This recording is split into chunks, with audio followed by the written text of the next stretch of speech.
អាយុជីវិតរបស់យុវតីម្នាក់ដែលបានសម្លាប់ខ្លួនស្លាប់នៅក្នុងអាយុ18ឆ្នាំដើម្បីកុំឲ្យមានរឿងនឹងកើតឡើងបន្តទៀតសូមមកស្ដាប់វីដេអូនឹងទាំងអស់គ្នានាងខ្ញុំសូមគោរពចូលរួមសោកស្ដាយយ៉ាងជ្រាលជ្រៅ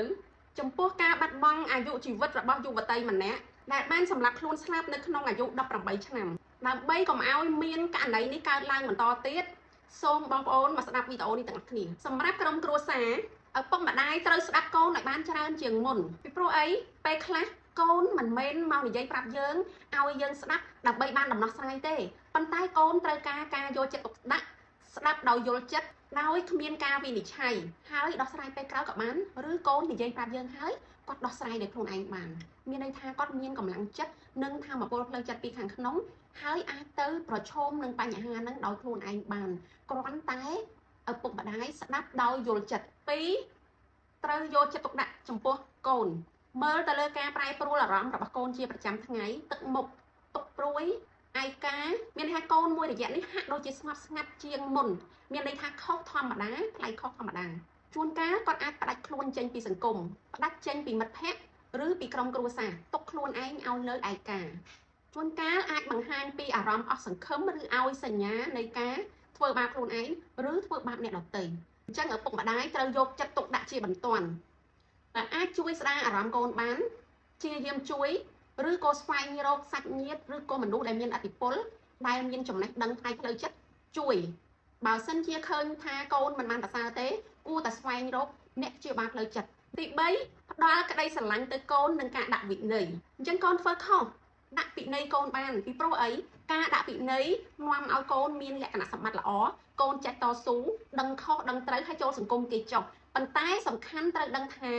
ការដាក់ពិន័យកូនគឺមានទាំងវិន័យមានទាំងក្តីស្រឡាញ់គឺឲ្យកូនយល់ថាការដាក់ពិន័យការស្ដីការថាឬការបញ្យល់ការណែនាំគឺមានន័យថាបង្កប់ក្តីស្រឡាញ់ដែលឪពុកម្ដាយចង់ឃើញកូនល្អជៀសវាងការដាក់បន្ទុកទៅលើកូនខ្លាំងពេកឬដាក់សម្ពាធទៅលើកូនខ្លាំងពេកតាមរយៈពាក្យសម្ដីឬដាក់ការងារឬក៏តម្រូវឲ្យធ្វើអ្វីមួយដែលធ្វើឲ្យកូនមានបន្ទុកធ្វើឲ្យកូនមានសម្ពាធពីព្រោះអីផ្ទះនិងឪពុកម្ដាយគឺជាកន្លែងដែលកូនទៅរកដោះទុកដោះការលំបាកហើយជាកន្លែងដែលផ្ដល់ក្តីសុខដល់ទៅផ្ទះរបស់យើងឬក៏មុខឪពុកមុខម្ដាយយើងជាកន្លែងដែលដាក់បន្ទុកឬក៏កន្លែងដែលដាក់សម្ពាធធ្វើឲ្យកូនយើងរស់នៅដោយក្តីអស់សង្ឃឹមអស់ទីពឹងពីព្រោះវ័យកូននៅក្មេងវ័យកូននៅតូចអ្នកដែលកូនរំពឹងគឺឪពុកម្ដាយដែលគាត់មិនអាចទាន់រំពឹងលើខ្លួនឯងបាននៅឡើយទេទី4រៀបចំបរិយាកាសនៅក្នុងគ្រួសារផ្ទះតូចផ្ទះធំផ្ទះស្អាតឬផ្ទះមិនស្អាតក៏ដោយសំខាន់ផ្ដោតមកលើផ្លូវចិត្តរបស់កូនតើនៅពេលដែលកូនឈានជើងចូលទៅដល់ផ្ទះនៅពេលដែលកូនទៅដល់ផ្ទះតើផ្ទះនឹងមានសុខដុមរមនានៅក្នុងគ្រួសារឬទេមានសុភមង្គលនៅក្នុងគ្រួសារឬទេមានន័យថាយើង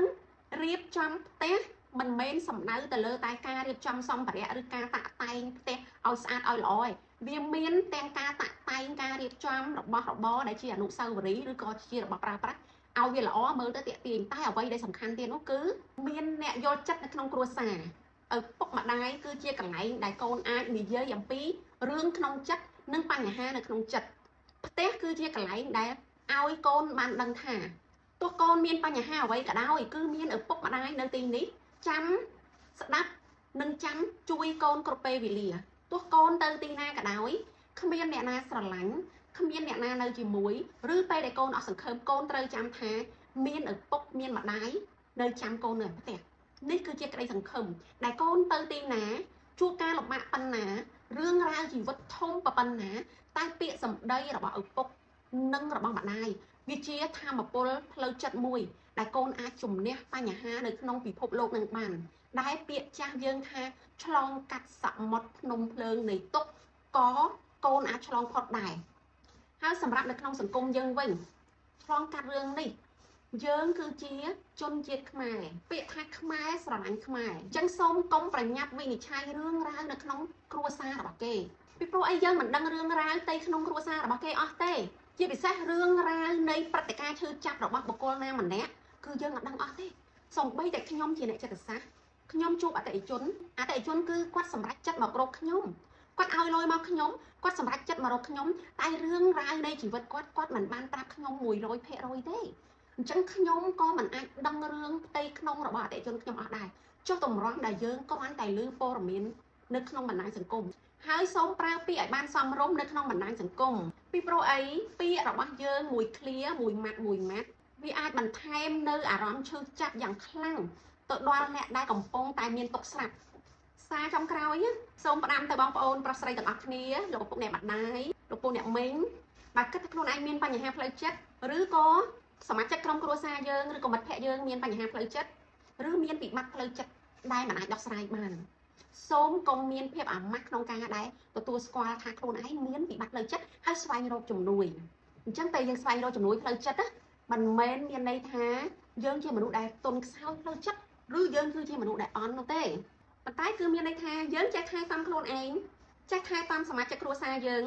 ចេះថែទាំប្រទេសជាតិយើងចេះថែទាំពិភពលោករបស់យើងអញ្ចឹងពិភពលោករបស់យើងនឹងមានសន្តិភាពដោយសារបុគ្គលម្នាក់ដែលរស់នៅក្នុងពិភពលោកហ្នឹងមានសុខភាពផ្លូវចិត្តល្អ